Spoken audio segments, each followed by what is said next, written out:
The healthcare dynamic is rapidly changing. Understanding the basic fundamentals related to the business of medicine empowers practitioners to advance their skills in and knowledge of the business aspects of medicine. SMA's Business of Medicine Simplified program explores the essentials of everything from reimbursement and compensation models, insurance and risk management, to practice employment and business finance.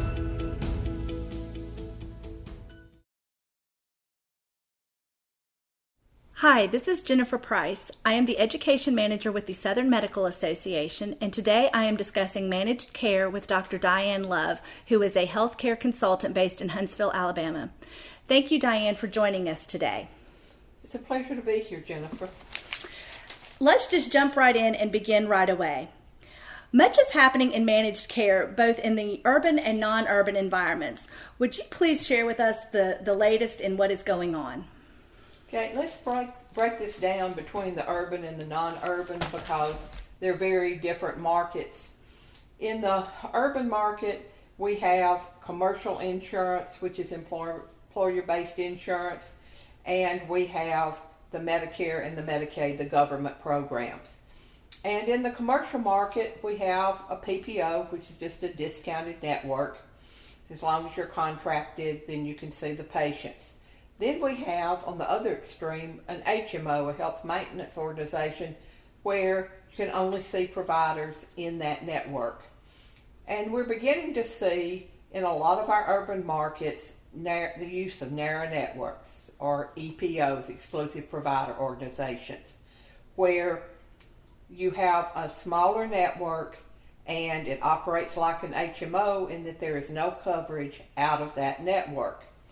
So that you might be in the Aetna PPO, you might even be in the Aetna HMO product, but an employer like Dow Chemical might have a narrow network just for them, and you have to specifically be in that narrow network just because you're in the Aetna HMO and PPO products. You can't treat patients from Dow Chemical who's accessing that narrow network. And then we have the government programs, the Medicare Advantage product, which is basically a Medicare HMO where there is no out-of-network coverage for the hospital and the physician payment. And then in many states, in your urban areas, you have Medicaid HMOs where your Medicaid patients are enrolled in an HMO product. So depending upon the patient mix that you have, you're going to want to make sure that you're in the networks and contracted with payers whose network your patients are accessing. In the non-urban markets, you may only have a PPO for the commercial product, and you may only have direct Medicare and direct Medicaid, fee-for-service Medicare and fee-for-service Medicaid. In some non-urban markets, you have the Medicare HMO out there, and you have a Medicaid HMO out there.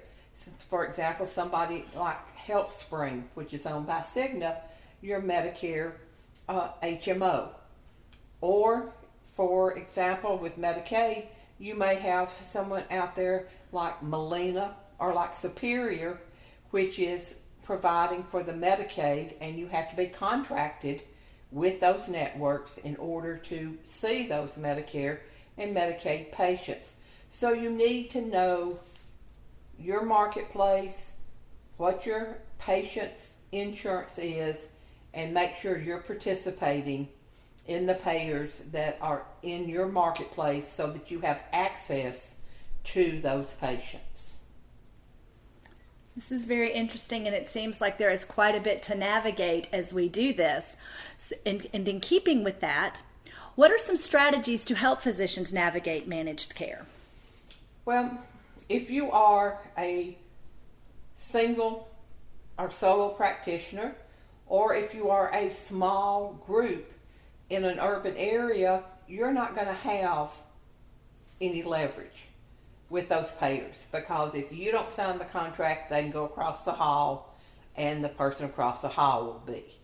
Where you get leverage in an urban market is if you're part of a large group.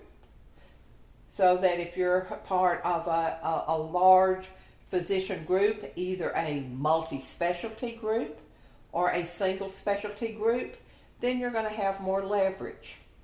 Or if it's a very large urban market, if you're part of a group that dominates a sector of that market, say the southeast part of that urban market, you're going to have some market leverage. Now, market leverage isn't the market rate is 110% of Medicare, and they're going to give you 200% of Medicare. If you have significant market leverage, you're only going to be able to get 10 or 15% higher, but that's 10 or 15%.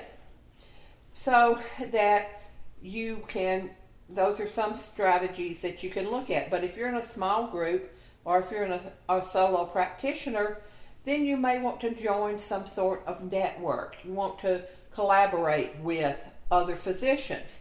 But this is where you have to be concerned with collaboration, that you don't get into difficulty with the Federal Trade Commission antitrust, and you don't violate the antitrust guidelines and get sanctioned by the Federal Trade Commission. And if you do this, the managed care companies may turn you in, and you'll have some fines, and you'll have some other penalties where you're enjoined from being able to do certain things. However, there are certain forms of organization that are considered to be safe harbors from antitrust. And pretty much what they say is if you are a group of physicians are at significant financial risk, then you can negotiate rates. If you're just independent physicians where you don't have any financial risk, then it's antitrust if you come together and price fix. So some of the models where you have significant financial risk would be an accountable care organization. We saw these starting in 2010 where we had Obamacare, and they came up with the Medicare ACOs. And in certain markets, we saw large hospital systems like Memorial Hermann in Houston, or like Grippa in Rochester, New York, come together and become accountable care organizations. This is for Medicare, and Medicare defined it. But we're seeing now the second generation of that, called clinically integrated organizations.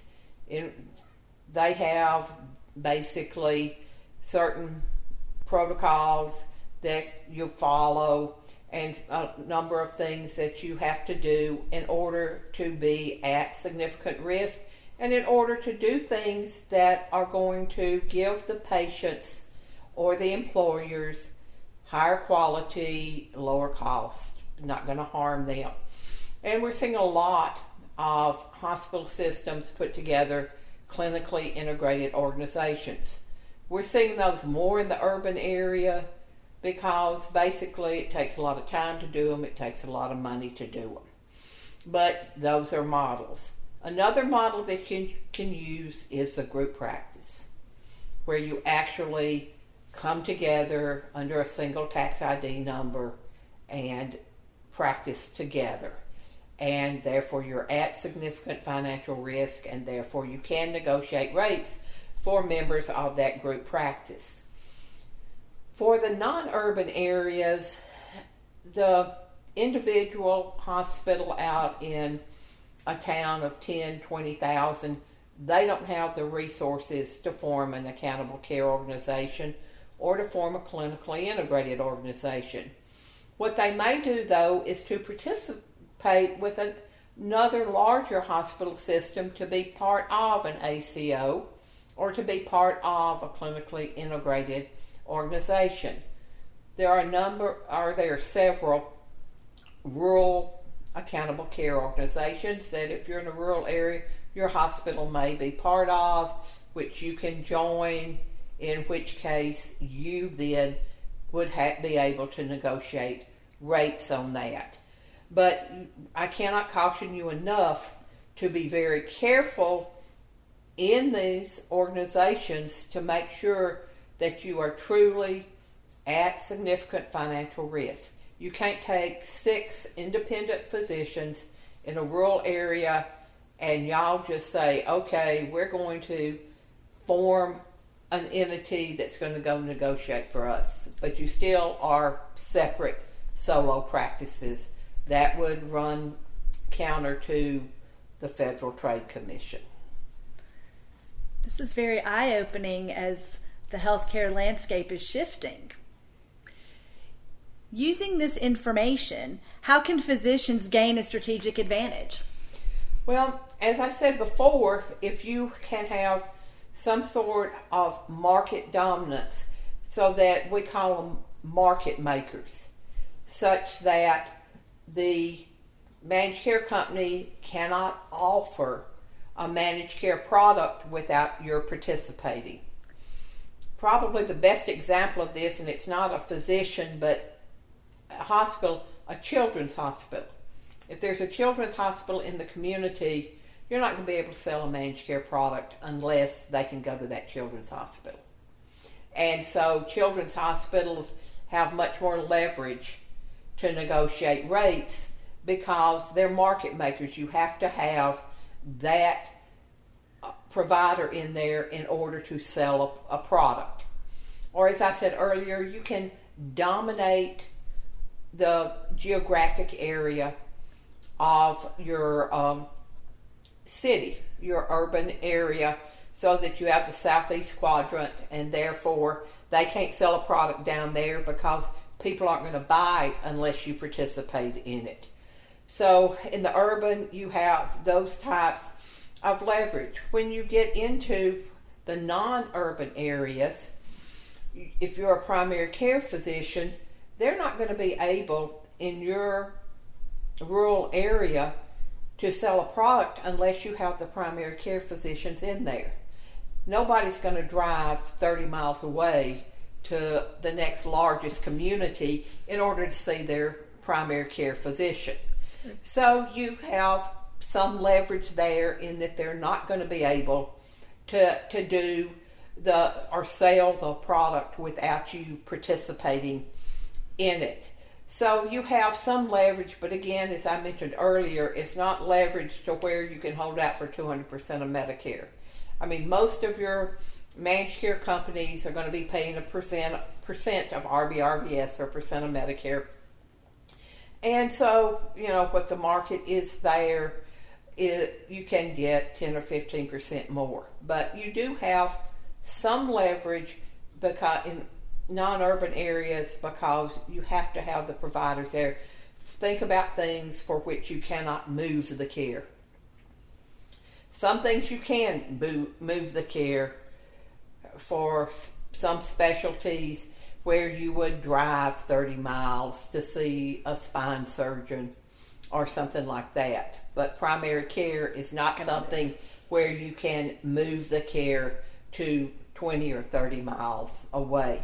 And most of your state Department of Insurance, they have the requirements that you have to have a choice of 2 primary care physicians within a certain 10-minute drive time, something like that. In order to get licensed, you have to have that. So you have some leverage, but you can't go, again, if there's 6 of you in the rural area, you can't all say, well, we're going to boycott unless you give us what we're asking for. That's antitrust. So you cannot boycott. In addition to, you can't demand higher fees. You can't boycott, or you can't say to somebody, we won't share call with you if you sign that contract. So you have to be careful, always be aware of the antitrust. And the American Medical Association has a publication called Strengthening Your Practice, How to Collaborate with Peers and Other Practices, which will spell out for you in much greater detail the FTC and the antitrust and what you can and cannot do. Using the information discussed, how do physicians now maximize reimbursement? Well, we've seen ever since PQRS and again Obamacare, where we've seen it, where there are incentive payment plans with quality indicators, and if you reach certain metrics or do certain things, you can get additional payment. And my advice would be negotiate the best rate that you can, and then ask that payer if they have any incentive programs. For example, in many states, Blue Cross will pay an additional $100 to $150 a year per patient attributed to you if you are Bridges to Excellence certified, which is a certification. Bridges to Excellence came about from employer initiatives, and you get certified for 2 years. And where we've worked with Blue Cross Blue Shield on this, we can contact them and they will tell us for diabetes care, for cardiac, for asthma, for the ones where they pay these incentive patients, how many patients would be attributable to your practice in those areas. And you can use that to determine whether it would be worthwhile for you to spend the time to document the metrics. You have to basically take 25 of your medical records and document that you've met the metrics for whatever their indicators are. And Aetna, for some of their employers, they also provide additional payment on Bridges to Excellence. Another thing that we see is that some of the payers like Aetna will pay you an additional 10 to 15% on some of their employer groups if you are a patient-centered medical home for primary care physicians. And so there are certain criteria that you have to meet to be a patient-centered medical home. You have to have certain policies and procedures in place. Medical Group Management Association has those policies and procedures that are available to purchase from them, or you can write your own. And that's another way. For some of your specialties, some of your payers, such as United Healthcare, will offer incentives if you prescribe generics. If you will do outpatient procedures either in an ambulatory surgery setting or in a physician office as opposed to a hospital outpatient, which will cost them 2 to 3 times what an ambulatory surgery center would do. There are also some programs where you work with the hospital, where the hospital may have a shared risk, and as we know, the physicians are the one who admit patients, discharge patients, order procedures, order tests. Those are the ones who really control the cost. And so you can get a portion of that shared savings that the hospital gets. We're seeing that there are bonus programs for hospitals if they do certain things, like all of their hospital-based physicians are in network. They meet certain guidelines, quality indicators, and the hospital gets points or weighted for each of these, and the hospital will get more money. And a lot of these are tied to the physicians, things like Leapfrog, what your Leapfrog score is if the hospital participates in Leapfrog. But all of these are indicators. They don't require the hospital to collect additional data. They're data that the government is already collecting or somebody like Leapfrog is collecting. And so you need to work with your hospital and see what incentives that they are getting and that the physicians have some control over, and see if you can share with them in some of the savings that they're receiving. Briefly, you mentioned something called Leapfrog. Could you Yes. touch briefly about that? Leapfrog is basically an employer initiative. It's an organization that annually looks at quality and safety in hospitals, and they give hospitals a grade from A to F. And basically it's publicly available information and generally gets published in the newspaper of your community on that. And clearly patients aren't going to be very enthusiastic about going to a hospital that's a C, D, or F. And understandably there are hospitals that get C's, D's, and F's. And so, but not everybody participates in Leapfrog. It's not a governmental program, so it's not that's mandated, but most everybody does, from peer pressure and from public pressure. But the payers, if you participate in Leapfrog, that's one of the indicators that will give the hospital additional money. If you don't participate in it, it doesn't prohibit you from participating in those types of programs. Dr. Love, thank you again for joining us today. This has been a very informative conversation, and we look forward to hearing you speak more about this topic at SMA's Regional Assembly, October 31st through November 2nd in Birmingham.